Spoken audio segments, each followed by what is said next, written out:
Tendance, les tollés de partout fait savoir que l'Église n'a rien joué comme rôle. De cette Église traditionnelle, nous avons retrouvé également vers les années 80-90 le mouvement des églises de réveil. Et ces églises qui deviendront par la suite une confession religieuse à part entière en République démocratique du Congo. Cependant, d'aucuns se posent de questions. Comment ces églises qui sont nées, qui ont apporté une autre vague dans ce pays, pouvaient-elles être directement reconnues par l'État congolais? Est-ce que ces églises ont joué un rôle dans la paix dans ce pays? Et avec les dernières élections et la situation actuelle du pays, où la désignation de la tête de celui qui doit conduire la centrale électorale nationale a été remis à la responsabilité des confessions religieuses. Des marches ont été organisées à travers tout le pays qui fusent refuter la thèse de la désignation. Désigné, envoyé le procès verbal à l'Assemblée nationale, celle-ci l'a renvoyé à l'institution président de la République qui par la suite renvoie le même procès verbal de l'entérinement à l'Assemblée nationale et de retour encore sur la table dans les confessions religieuses. Cependant, des questions fusent de partout. Est-ce que l'avenir du pays en dépend par rapport à toutes ces élections qui ont été organisées dans le pays? Il est la voix de la sagesse, il a prôné la sagesse, le consensus, la réconciliation. C'est vers lui que nous revenons justement pour avoir ample information. Il s'agit de l'archevêque général Albert Kankenza Mwanambo que nous recevons. Bienvenue archevêque. Merci beaucoup Roland. Et cette émission de Wabasango est en co-présentation avec Fabrice Yembo, journaliste d'une grande posture qui est avec nous. Fabrice, bienvenue. Merci beaucoup Isso. Et cette émission, c'est en Lingala aujourd'hui. Évêque Mbote. Mbote Ndeko Roland. Évêque, actualité za epele na kati ya mboka na biso. Penangonga otozo loba, tozo mona mwa ba crise na kati ya ba institution. Mais to bandana no na likambo esalemaki pour na église de réveil et Botama. Na 97 bozalaka na conférence munene ya Ligue des églises wanezaka na Bethel. Pe acte liboso tomonaki na kobotama mbala moko ya Ligue des églises tomoni bokendaki na makasi bozaka makasi boke ko libérer lelo yo akomi avocat munene pe na mboka pasteur Théodore Ngoy wana musée akangaka ye na prison ya Makala. Mais église de réveil et botami ndenge nini pe ekoma lelo confession religieuse? Merci mingi Ndeko Roland. Église réveil eza identité au biso moko topesaki pour tout se définir comme étant église de réveil. Mais liboso foureba historique église de réveil et wapi na mboka oyo tozalaki na église catholique, église protestante et puis aux assemblée de Dieu après Zambé Malamu avec Mosaïdine et puis au commune à l'année 78 79 groupe de prières et bandits groupe de prières et bandits et moko ya groupe de prières minene na tango wana ya 80 ezalaki oyo tobengi lelo cité Bethel yango ezalaki benza moko ya groupe de prière charismatique nde pai wapi nga na uti. Mais après na commune na biso mwa mingi groupe ezalaki moko ba groupe de prière soko tali na mvule eleki Mobutu période moko alingaka pekisa même existence ya groupe de prière tout ça batu nyonso bakomi kokima kokende kota na église protestante kozwa papier ba misu bazutila ba mikanda ba musulman pour se couvrir. Alors c'est comme moi passe to évoluer dans le système il y a ba groupe de prière tina bané 90 91 92 mais na tant to comme na bané 96 97 Mouza bandikoya tant Mouza yi to so yo kaka basango peza ki ya lokuta pour après vérification faite de comment eloko ezaki makama solo te parce que c'est ka ko ba pasteur nyonso baza ya ba réveil kuna ba groupe prière Mouza zo kanga bango azo boma alors biso awa to kutani ba leader to bi avant comment malam to sangala parce quoi ya kuta biso liboke so zo disperser ako ko sala biso ngi to zo ka zo sala ba tukuna nde eloko liboso et susciter qui pousse à se retrouver ensemble. Nous sommes ensemble, tout ça, la réunion, en tout cas, nous sommes leaders. Dans 97, de mettre sur pied l'EMIRC, la Ligue des Églises et le ministère de Réveil au Congo. La réunion, nous sommes apôtre Léopold Mutombo, Sali, et puis, Tobimi, tout ça qui sortit dans le officiel, on a Mouza commis. Tout ça qui peut sortir dans le officiel intercontinental. Et on a Bouguera, grâce à secrétaire général, et Afdel, Aïe, assisté officiellement à la sortie dans le n'est pas Itobandi les Mirk. Nous sommes d'abord pour tous à la bloc. Pasteur, on bloc tout se défendre. Deux cadres, et la cadre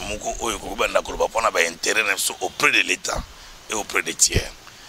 Neboye Nazaraki élu dans 97 comme premier président, il y a l'EMIRC, Ligue des Églises et Ministère de Réveil au Congo. Voilà. Toko Koloba, archevêque, depuis aux années qui est élu président de l'Église des Réveils, Nakati il y a Toko Koloba mouvement Nabino, aux années président ou Oumeli Koleka, président Nyonso. Et pourquoi Koumela Nakati il y a président parce que d'abord tant de Sali Ligue, Mandezaki a 1 an.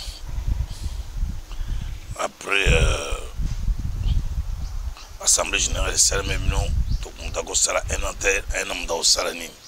Il y a 5 ans. Il y a 5 ans, Mouza Kofi, Joseph Kabila. Il y a des négociations pour la reconnaissance. Parce qu'il y a élu, parce qu'il y a 3 candidats. Mais c'est une question.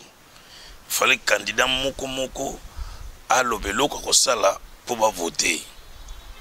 Ngai projet nangé zalagage nga sobo puninga na kobunda po église na biso et comment reconnu officiellement batika benga biso binzambi batika benga biso no so benga bitumananga yango wana ndena bimaka à peu près na 80% parce que zaki posa ya batunyos que église na biso pe comment une église reconnue officiellement.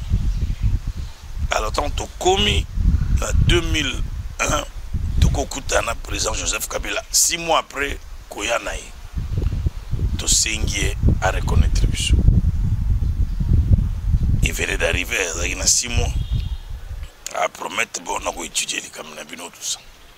Alors, non, il faut absolument n'arracher reconnaissance pour Yangaïti, n'a pas pour les lenga, Yangoan. To commune en 2002, tu as décidé de changer les mirques. Tu as dit, au lieu de la les mirques, tu as carrément église de réveil du Congo. Dengue église catholique, église protestante, église kimbangiste, église orthodoxe. Tu as changé Mikanda. Donc tu as une appellation, ERC, église de réveil du Congo. C'est comme ça que aux occasions, en 2003, on a posé ce problème. On a dit que nous surtout sanganaki. On a promis tribunal professeur Bochab, directeur de cabinet azaki pembeni ayebisi nga lobi nga na pesi accord ba reconnaître bino mais ko banda lelo kankienza kende kolala na ndaku ya Boshab amona ka chaque tongo na porte na ye pour ye akokisa décision nazwi. Alors tant aussi 10 jours après professeur Boshab Abeinga abinanga okokoya Mokonzi Andimi va reconnaître bino officiellement comme une confession religieuse. On en a 2005. 2003. Alors ce qui fait que n'a répondre à mon tour alors pour Nabatunyoso, tant comme en 2003, le mandat de RC commence. De Bamboulawana, il y a les Mirk et Kemaï. Tout continue à RC, donc on a eu 5 ans. Après 5 ans, on a gagné sous 5 ans. Non, 5 ans, liboso, mandat nabisolo, statut nabisolo, le premier mandat ne compte pas. C'est le mandat d'implantation. De temps, dans 5 ans, liboso, ça n'a pas compté. Et bien, comme mandat, il y a implanté ERC sur l'ensemble du territoire. Donc, il y a un mandat d'implantation. Et compté ngate. Donc, moni, il y a 2 mandats, c'est 10 plus 5 wana, et c'est 15. Plus moi, 3, 4 ans, il y a les murs. Je me retrouvé presque 19 ans à la tête de l'église. Donc, Nabima, peut-être qu'il a exagéré qui mandat, Nabima, après 2 mandats, faut valoir que Albert Kakenz a ligné côté Kate, Amoni et comme il rôle à Iloko Naye Moko. Parce que Batoyebi est statuté. Donc, c'est vrai que mon qui est oumeli. 5 ans, les bossons n'ont pas statut, n'a pas statut, les lots statut en bon. 5 ans, ils ont compté donc de 2003 à 2008, ils ont qui mandat et implantation. Alors, archevêque, l'Ikambo est église de réveil, tant que commune en 2006. Élection à Liboso Namboka, 3 ans, il y a kozwa reconnaissance officielle comme confession religieuse, il y a Nakati ya Congo, mais bafunda binope. Tomoni ba pasteur moyebo voyager pe boke sur poto ezate po bino bozaki mingi mikili ya poto awa ba convention makambo ebele. Bozaki pe ba millionnaire à l'époque, bozaki na ba jet privé, tozo mona bolo ba biso ba jet privé. Mais to kamwe lelo bozaki sur na ba jet, te problème ezate mais on répondre biso na mutuna wana. Ba funda kabino population komaka même ko yina bino parce que ba lobi que bino bokomaka lokola président Kabila reconnaît Kabino bokomaka ba militant. Ba militant, il y a président Kabila bokoma ikosala ba campagne ya ye. Mais est-ce que na nyonso wana tokoki koloba lelo église de réveil et sala ke kimieza na mboka et sala ete mandat ya président et ça la respecté par rapport à la constitution nini na secret oyo bino bo sala ta musu batu baye baraté pour biso image na biso za boaba militant. En tout cas au motuna ezuma kambo ebele na éviter na bana réponse wapi militant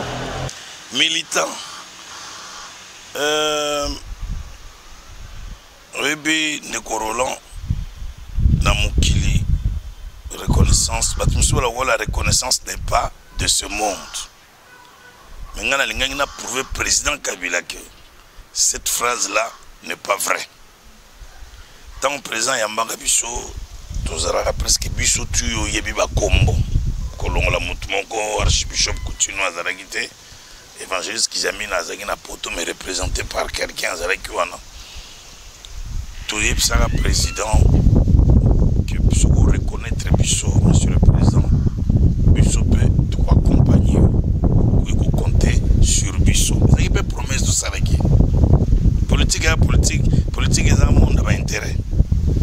Organiser personne à mon avis que groupe va battre sur va soutenir dans l'élection c'est comme quelque chose.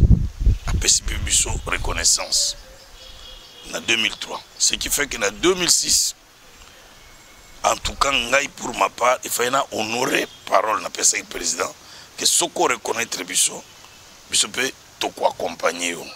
Et en 2006, nous avons quand même courage il y a pour téléban, la fikine, que ça la campagne à président. Puis que l'église n'a pas de ghetto. abimisi biso na clandestinité, abimisi biso na binzam. La moindre des choses au conseil les alliés, to reconnaître to voter, to senga batna biso ba voter parce que a commis biso lelo. Wana ndimi ko sala kiango. Na sala kiango. Na ko nga na monte. Na sala kiango par reconnaissance. Na sala kiango parce que ba pesa ngambo. Na sala kiango parce que ba corrompa kinga te par amour et par reconnaissance. On va dire atatoyo a commis biso quand même auto commis lelo en reconnaissance. To pesa ba voix na biso. Ndo mon to pesa ki ba voix. Mais on voyait bien, nous yaki, balé 200 000, balé 500 000, balé 1 million, bakaboli bambong ebele. Et continue-t-il là? Alors, on a c'est vrai, c'est qui est militant. Parce qu'après, il y a des conséquences. La conséquence, c'est qu'il y a embargo. Embargo, tout le temps, on a sali 13 ans, depuis 2006, 13 ans pour nous qui ne pote. Parce que au fait l'acteur principal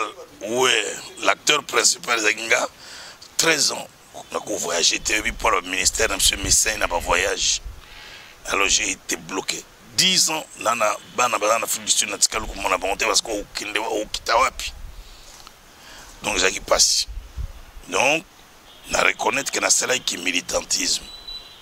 Mais c'est comme ça qu'en 2011, dans le militantisme était, l'église élevée à candidaté, l'église élevée à neutre, dans cette déclaration devant plus de 1000 pasteurs. Bavandi, tous à la Bissonnion, Ndeko Léopold, Kiziamina, avec Mukuna, Jean Bosco Kindombanga, Bissonnion, tout ça. Tony Kafuta.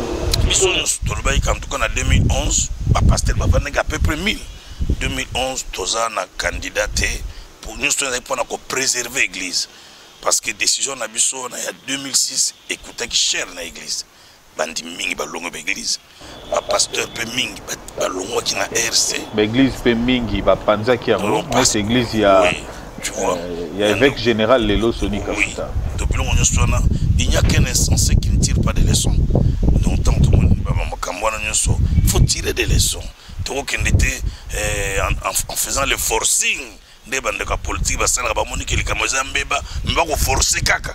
Non, tout le monde est que toi bat mon zam. L'église est un problème. Le ministère a touché. Le voyage, tout ça, la conférence, tout ça, il fallait tirer des leçons. Il y en a 2011, on a candidaté. Mais rassurez-vous que. Vous avez pas de problème dans le président. Rassurez-vous, il y a un bongo, traité d'ingrat, traité de traître. Ngana zo baku de fil ya bato na kotanga wate bato lelo mingi pe ba benga kanga lelo ba komna la muka ba lo batika président kabila me ba benga kanga période na o bishop kan 15 loko seleza mabe o trahi okufa ba lo ba menasanga me bango moko lelo ba lo batika président kabila ba komna la muka. Révérend archevêque lelo toko koloba bilan oyo kambi église de réveil pendant 19 ans. Et ça comme si on accompagnait pouvoir Mobimba Joseph Kabila Kabange. Dans l'élection, organisé qui Seni, et qui dirigeait, binodé baba pasteur, ba confession religieuse, bon désigné qui président et l'Assemblée nationale, tout le monde qui comment ba élection qui organisée et Kaouni n'est pas ça qui n'a après 2007 et après 2006 pardon et en 2011 Bino Kaka, tout le monde Kaouli sous n'est pas ça qui. En 2018, vous les pasteurs, les lobosa accusés partout dans mon Mobimba. Crédibilité la Bino Bobosa qui dans l'église des réveils. Il y a des pasteurs, vous allez pour respecter Bino. Quand 15 sera au lobby que non, tous en la campagne qui chasse même Congo ou même quitter la province pour participer na ba croisade au Bozala qui organisé. Est-ce que les lobosa sentir impact au Bozala qui dans le perdre ou bien ils allaient toujours? C'est plongé qui n'a pas de politique. D'abord, il faut souligner que 2006, le choix de président Seni, l'église élevée a impliqué Busso, Toye, qui sa candidat dans l'élection en 2018, Corneille Nanga. L'élection, ce soit avec Malomalo. Ngoyimulunda vous avez choix et ça n'a qui entre la tendance politique entre les donc Bissot doit intervenir parce que tant au monde que la première élection ils a mal un catholique l'élection Mbale moninga nanga nena lingara mingi Ngoyimulunda protestant tout le qui enfin pourquoi pas Bissot un jour l'église avait tous en amour et au Salamaki ndeko Corneille nanga a bimse comme candidat étant pour vérifier Kazam doit réveil voilà pourquoi on a soutenu qui na tourné qui a le benanga réveil a bengina pasteur naye azakana lemba c'était salon ou singa na zamu ta réveil pour soutenir nga bon après on découvre que azalaka kuna longwa comme qui na Philadelphie mais l'élection c'est Salamaki. Vous découvrez après. Après. À rouler bidon. On a été sur les accords roulés. Mais Négo-Kizemi n'a pas intervention, ça rappellera toujours le solo. Corneille Aza Moutaï cessé, Aza Moutaï réveillé. Donc pour après on a découvert Kasakuna. Bon, les gens m'ont en avis. Makambo ye ndenge ye ndeko Fabrice alobi yango a rappelé kutata moi historique wana lelo oyo na 2018 boponi Corneille nanga ba élection salimi ndenge salimi wa 2023 ezoya mais nungu ekoti lisusu likambo ya choix ya ndeko Ronsard Malonda mais balobi problème euti mingi na église de Réveil. Tolanda qui secrétaire général il y a Senko à Bécholé à Lobby président il y a église il y a Réveil évêque général Soni Kafuta a voté ce qui 3 fois il y a un créé moi ba problème toye kozwa ndeko prophète de nation tikato loba Denis Lessi à Lobby a ezandenge na bango ba pasteur tozao kindozo ba mbongo ba 100 000 ba 400 000 toke paka bolango na sang précieux tamsutoye na ACK na nyoso wana évêque général lelo oyo message nini ezali particulièrement par rapport à makambo izolo bama tina na église à la tête avec l'église réveil ndeko nanga Soni mutazo kambale l'église réveil nazana ba détail mingi te ya évolution ya makambo ndenge ba délibéra ki kuna na kati il y a un chef Moussousoua comme on a dit Ronsard. Mais toutefois, il est le président des églises de réveil. Signature n'a pas engagé Bissonios. N'engaye. N'engaye non c'est l'émission. Je n'engage pas l'église de réveil, mais non c'est l'émission parce que nous avons archevêque général. Non, parce que point de vue n'engaye, mais qui n'engage pas l'église de réveil, qui m'engage moi-même. De temps en temps, je peux intervenir, pas pour engager l'église, mais la statut d'archevêque général d'autorité épiscopale de l'église de réveil, je peux aussi, de temps en temps, couper sa point de vue. Mais signature, il y a l'actuel président des églises de réveil, nous engage tous. Mais la signature n'a été parce qu'il a engagé l'église. Même si les Ambeba même si les ça nous engage, mais il revient, il y a Bissot à l'interne, il y a côté la Kosolo, la Makamning, tout ça. Donc, le col engagé qui église réveille na voix, on a yapona, nani, Ronsard, ça nous a engagé. Mais tant on a moni Makamning et Saraki, et créé nous, et créé ba trouble, il y a un moninga na télémaki, na pipé si vous à sagesse na lobby, na sengi, ba chef à confession, bazonga na messa. Le calage consensus pour na honneur, crédibilité na bango. Parce que moni eza ko terni comme image ya ba chef de confession religieuse, to moni na ba voix eza ko célébrer eza ko senga ke à l'avenir eza la suma comme ba confession religieuse et président Bimanaï soko ka ndenge nini ba la réforme ya seni apparemment il ngol accès qu'on n'a plus confiance dans batu nzam. Donc le quoi eza ko sala bienté. Il faut absolument, il y a un monde à Zangolobake, basons à la messa, bas solo là, pour tout sauver image, il y a ma confession religieuse, tout sauver image, il y a ma chef à confession religieuse, crédibilité, confiance, ils ont à la mité Mayabat. Mais, bato mingi bapesa yenga chanson de babiboza koganga pamba ronsala saleki moto akoyoki ola aza te mais lelo oyo nzambe azwa lokumu bapaster moto apesaki conseil wana te bapasteur te bato kaka te bato nazoyokaka bato akenza ya loyo boyokanisini ronsala saleki esili mais nakumisi nzambe parce que nzambe ayoki mbela nanga président de la république ayoki ngongo nanga message nanga lelo makambo ezongi na bachef ya confession religieuse eloko na kosenga bango basala yango sans parti pris baluka choix judicieux pour intérêt ya peuple congolais baza na esprit partisan te bapona vraiment basangana batala bango nyonso ce qu'il faut faire pour oya kobiva et puis ça sous makeli te ndenge monde tosali tomoni ba manifestation ya minene de paix ça salaire il y a eu 3 morts la mouka sali heureusement il n'y a pas eu de dégâts nyonso celle-ci ba mouvement voilà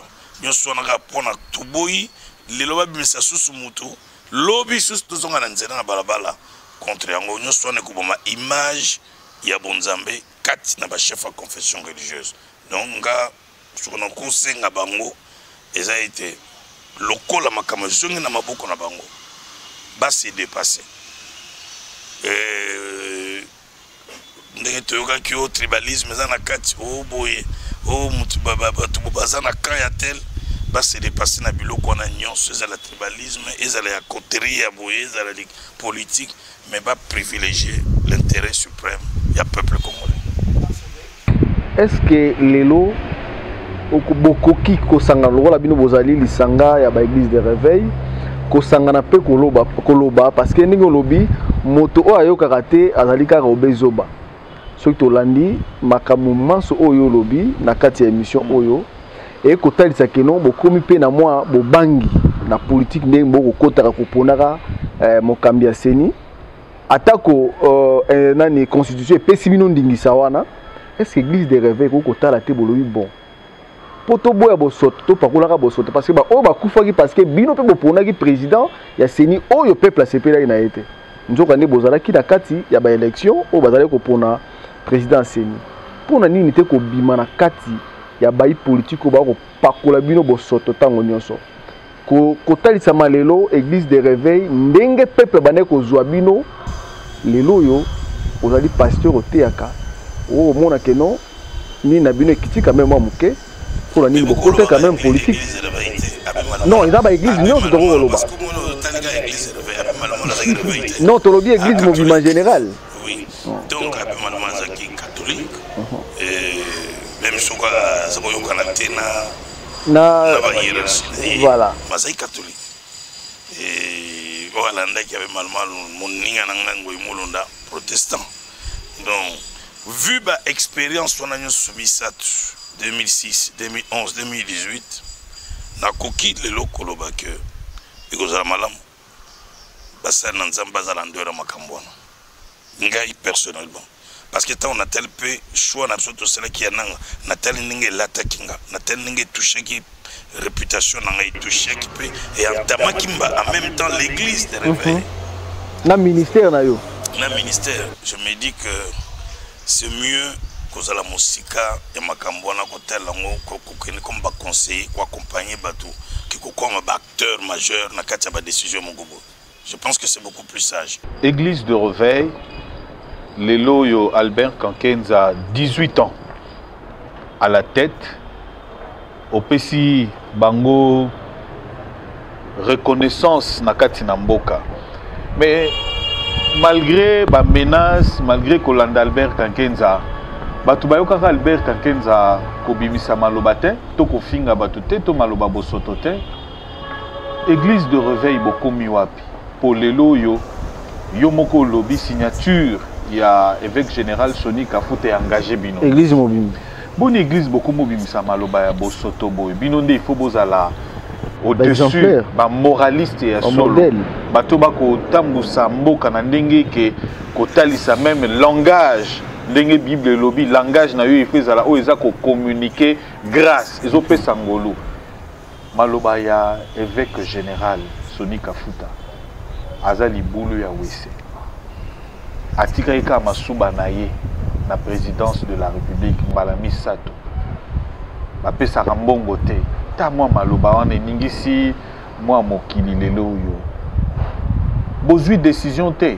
po to monde dans l'église de rêver on dirait désordre ezali na wana pena ba pasteur décision ezate po to monde akasango moko soka tali boye pasteur ya protestant soka sali boye déjà ba organe assemblée générale ba organe ezalaka po ni bolongo lieka te po eza soni pena po na bino image to dwaka wana elongwe mbala moko komiti na balabala bato bakomoloba naza libulu awese soki bofungoli ngai natiaki ka masuba na ngamba la misato ka natika kuna nde masuba mbongo avec archevêque général. Merci mingi na préoccupation wana mais autant ya lobi soki sango asali kambu benini organe vandaka mais bavan organe on les gars na télévision te ba sola rentre bango et pour kolinga ina makambo na mi prononcer na télévision non na ko salangote n'a jamais respecté Ndekonanga qui est notre président. Je ne peux pas la télévision koluka mabenaye opesa un point de vue négatif. Ce qu'on m'a soulevé, c'est tout selon comme des responsables à notre niveau. Donc je me réserve le droit. Il y a beaucoup commenté. De l'on sur du Kotanga, Masuba, OSC, ce qu'on autorise à toquer dans les camps aux Amalam. Avec wana pena peuple akomona biso pena malamu te parce que eza ba question batunaki tant toloba ki toko ko sala émission na évêque oyo ko représenter église de réveil bon toko loba mokubwa ya église de réveil parce que no bandi masolo quand même tout le monde na kati ya église soki mo Christ abungi nzela bino nde bakambit bolobi obungi nzela otamolaki mabe esenge to peso conseil mbali bozo soki ayoki soki ayokite boke na deuxième fois ba livrer ga soki te ba livrer na diable bobengani e okati ya lisanga ya nzambe lelo yo moto a BBC image ya église de réveil donc eli ko loba tango bokenda na présidence te bokenda kozwa mbongo lokola Félix ya na politique ke akoinisa ba politicien ko sala politique pour akangi bisika misolo za ko bima pamba pamba to ko sala makambo nyonso po ete mboka ya avancer ndeko wana des questions beaucoup pena yango avec Bible eza pembeni et lobi yango bo livrer pour église ke liboso en tout cas na sengi bino na point wana bo peuple atindaki bino botunanga mituna boza la paix porte-parole nanga pa peuple que ndeko kan 15 à pour niveau ya sagesse aboyi na place publique koloba oyo et singélité. Bon, tout changer kasi. Merci pour la compréhension. Archevêque général Oza Nabana, Tosepeli, Tozali, Bana Kitoko, bien instruit. Attends que mon beau toko lobani. Ovani na salon Nabana. Libulo awese. Moi to changer to longolo na casquette ya archevêque. To zuyo na casquette à mon parent. Nakati ya ndako. Mozo tourner kaka so tourner kaka wana parce que nakati ya buturo wana moyen au dissocier ngana qui archevêque na papa ezate naza les deux naza papa na archevêque donc mais oyebi ka archevêque obanga pe soni ka futa makasi wana to lobango po mbali boso ya zalaka premier vice-président na yo banda kala mais alongwaka na église po na makambo na yo parce que oza olingi mingi kaka kotambola na alima alongwaka salaka déclaration na longwe l'église de réveil botikaka ina nubongo après apôtre P Léopold pas à se retirer à Mamouké sima oyo kozonga la fonction matikala la membre de l'église de réveil. Mais par quel miracle bozonga ici les lots matikala les membres atikala les membres fondateur de l'église de réveil malongwa qui a démissionné na fonction na il y a président du conseil des sages matikala qui membre ya libula wese nazana commentaire te makambwana archevêque ozoki ma moto a démissionné mais bozongi c'est sous a dirigé maza un des fondateurs ezaki Pedro na vous faites na proposer qui est dans le dauphin nanga vous faites c'est moi qui ai fait ce choix qui est dans le dauphin nanga c'est parce que c'est un ami je considère que c'est un ami et frère et qu'on va jouer rôle wana Voilà pourquoi on a proposé qui est comme dauphin. Archevêque, Soko Tali carte ya Congo, Banque mondiale est beaucoup reconnaître le 2 345 409 km². Côté na kati ya situation politique à Mboka, déjà moi tension entre Premier ministre et Président. Tout le monde a qui tension à Liboso, vice-premier ministre et ministre de la Justice, qui a démissionné. Au moment où marche et Salemi, ils ont continué avec Salema, bao balobi, to boyi ba institution en Mboka ils ont déstabilisé, bao pe ba tamboli balobi to boyi boye, to moni sikoyo likamango ndeko kende, et comme ko kende ndenge moko ya moi ba crise. Mais na ngonga o tozali. Quel est le rôle sikoyo? Bino ba père spirituel. Wana tozongi na ba responsabilité na bino lokola ba tata ya molimo na kati ya mboka Congo. Boza ba confession religieuse à peu près 8 reconnus. Musala na bino nini sikoyo esengeli bo sala na kati na situation oyo mboka eza nango.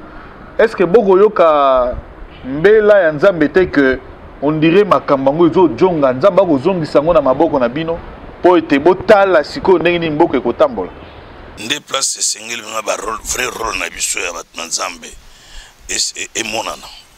Omone wana lobi que nde ko tunenga mutuna na répondre na lobi que en tout cas suko ponanga na omona ki makambo ya koponaka président Seni et longona mboka batmanzambe pona ko préserver bango pona ko latsa bango opprobriété ko latsa bango sonité totika la plutôt na ba statut na biso ya ba encadreur il y a un accompagnateur spirituel.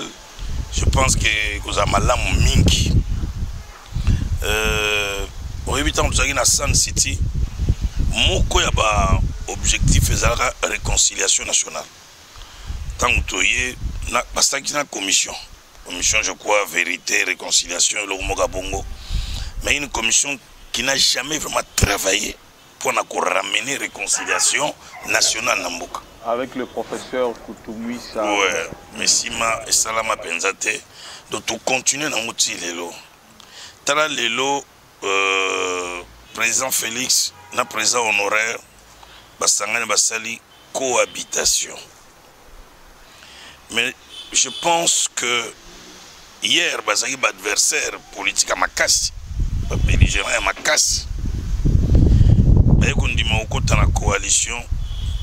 Je pense qu'il y a quelque chose qui va salité. Oui, c'est un qui va vendre. Bastala en face. Basolo là. Le but de ces adversaires, tu as la minute d'accord l'eau beauté, tu as un militant, tu as accusé bino, bino na boy. Mais le tout travailler ensemble, réconcilions. Faisons la paix entre nous. Travaillons pour l'intérêt du peuple. Ça n'a pas été fait. Dans toute précipitation, coalition. Une coalition qui n'a pas trouvé un terrain et pas la kimia, c'est la vie, c'est table rase à passer, mais moi c'est pardonné. Le peuple pas assister à la cérémonie, c'est une véritable réconciliation. Ça n'a pas été fait. Mais batou baye, na babilo ko ba rancœur na bango, ou baye na banane na bango, mettons-nous ensemble. Talas bilo ko assister à ngolelo. Manque de sincérité dans la coalition, manque de transparence. Manque, il y a franchise. Bazak au jour le jour, Kubwa Karamabanga.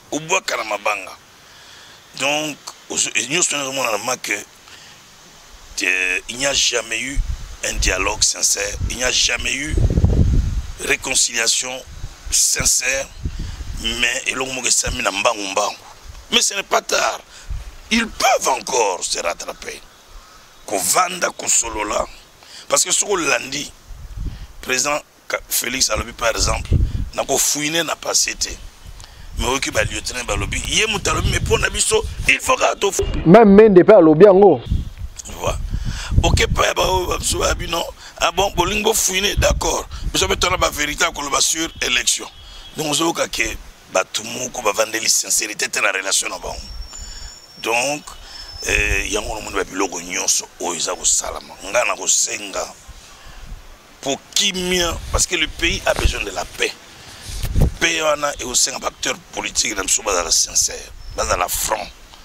Recommandation en tant qu'archevêque général, Tata Mouli a été na bengi bango na sincérité, na bengi bango na franchise.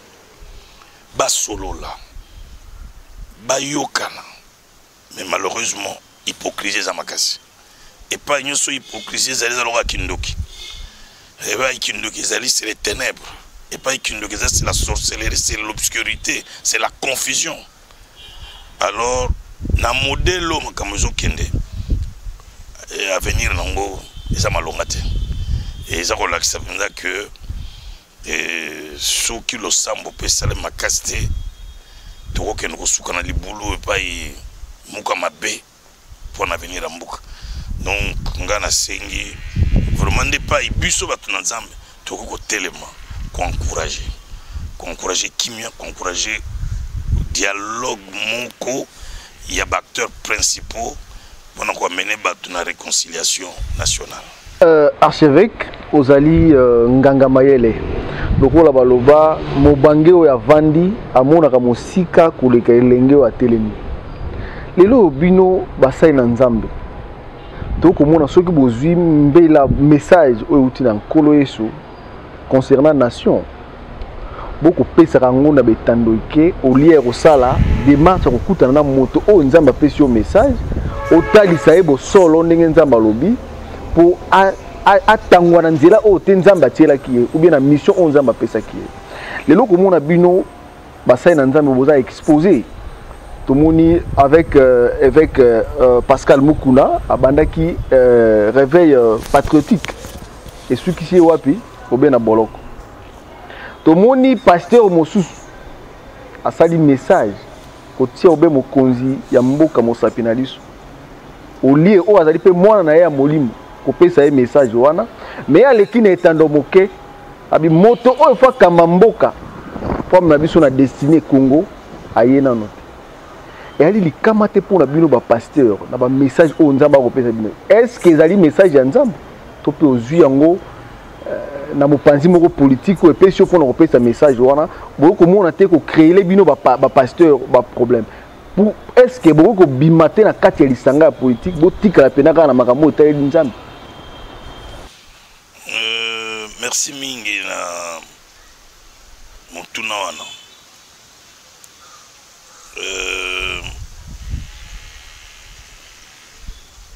na Bible ba prophète o baza kozwa message a okendo luka mokonzi asolo na ya yebisi parce que mokonzi a mokonzi mo eza ba fonction sacrée ko humilier fonction sacrée luka occasion que nous kutana mokonzi solo la nae nous David a selimbeba mais n'attend que okutana nae n'attend les gars na télévision te n'attend les gars na réseaux sociaux te wana oloba mbeba nae tant ba sololi Saint-Esprit a touché mokonzi a leli a saigné pardon. Je pense que procédure biblique yango mais Jean-Baptiste sur pas le gars qui a coûté na mokonzi atango wana pona mbeba engozama mais Jean-Baptiste a beleli na télévision aleki na Molière agangi bakati mutu azangaki sagesse mais pourtant makamolo baki zaki ya solo Jean-Baptiste eloka lobaki wana ko zumwa siande on zaki ya solo mais est-ce qu'il fallait ko ganga yango bongo est-ce qu'il fallait ko loba yango bongo ko zanga voya sagesse à se retrouver Moutou et Katani. Pourquoi nous avons contacté à intervenir? Non, comme Jean-Baptiste a levé à solo et au coup faté Jean-Baptiste n'a pas protégé. Jean-Baptiste qui est pour nous ça peut biso leçon. C'est bon. À chaque fois que vous avez un terrain où on gagne dans la binoté, je ne serai pas avec vous. Restez dans le terrain na bino. Donc, je sais que vous avez sagesse. Mon konzi a mon konzi. Si vous avez un global à mon konzi. Bakano ezebele aza entouré na ba pasteur ou ba pasteur baza pembe na ye ou bien ko la lettre officielle otindelier soka répondre peut on vandika yo na promettre au mot sauce au lobby mais ezate parce que bien moyen ko mona ezate la seule possibilité yanga dans les canaux de télévision pour attirer son attention je trouve que et puis na mona ngo sala manga avec Félix parce que tu as na Mobutu wa tu as na Joseph Fawa na ba musée na mona ba pasteur te na télévision ko pesa ba koloba biloko bon sur le président lokola ye ba lobi aza chrétien lobi aza mwana nzam démocrate tout ça alors maintenant il faut profiter de ça je pense que c'est correct tout ça c'est correct na moi pasi leki na yo Denis Lesi azo senga pardon na TV mikolo nyonso oh pardon nini basenga na TV mikolo nyonso to sali mabe to limbo limbisa frère Patrice Palobi wana eza ba pasteur frappeur ba frappa ki lobi ba continuer ko frapper abi batu bobo zo ba mbongo asengi pardon wana eza modèle ya ko honorer église to ya ko humilier église mais pour na makambo ba mbongo bozaye kozwa et pas président Kabila ndenge bozaye kolia ba mbongo bozo kosake boyimbo sala boy pona campagne bo mbongo bo kaboli bo kaboli na sans pression on prier pour la nation abi bokabola pe mosusu na petit boulevard na 9e rue résidentielle ba côté na yo voilà yo boto bakisi negoro la tous à la correct président Kabila sali 18 ans na pouvoir mais bilo kona denia le biwana ils ont mis balé kaka mi balé il y a stade de martyr une fois vous avez ba église union so mvule betaka événement on mbonge bimaka na mususu na stade Tata Raphaël on est on a compte avec église de réveil 2 événements on a yebi on a assisté à la réunion oh, donc à part 2 événements en 18 ans mbonge bimi pour 2 événements seulement ok donc ils attaquent pendant tout le règne. Il y a le président Kabila, bon, non. Et bien pour ces 2 événements, il y a stade de martyr, l'église nous se sent pour nous normal. C'est normal. Bon, et bima. On a encore battu bima combien, mais bima, on a donné à chaque confession quelque chose pour nous organiser. Oh, il y a l'église de réveil. Tant que il y a 100 000, on a 10 000, on a 100 000. Pour ça, la fiche, pour le stade, pour le matériel, pour mobiliser tout le c'est de l'argent. Alors, tout ça, ils sont 15 ou 17 pasteurs. Après, à chacun, on donne peut-être 4 ou 5 000 $, non? Ou le reste qui nous investir dans le salle. Est-ce qu'il faut un single pardon pour le loco? Parce qu'il m'a dit pour un salle en Zambie. Et c'est un moyen pour nous ça là. C'est un moyen. C'est un moyen. Teruyo parmi bino nyonso nde boza okutana na mokonzi mboka parce que biso ba journaliste to yebi masolo. Mais mukolo moko pe président Sili Kaka après l'élection en 2011 et on savait que Ayambaki, Albert Kankenza, Soni Kafuta, Docteur Ngalasi bozalaka à peu près 4-5 boy bayambaka bino évêque Mukuna pelelo bozalaka wana président yambaka bino nani kati na bino ameka koyebisa président vérité président Sili Kaka yambabso kwa Sili Kaka na yebi amute po bo soutenaka été na 2011 zaka message na yo oyo pesaka que l'église de réveil est un candidat. Ah oui, je sais que il faut une relation avec ça. Il faut une relation avec ça entre 2011 et 2015.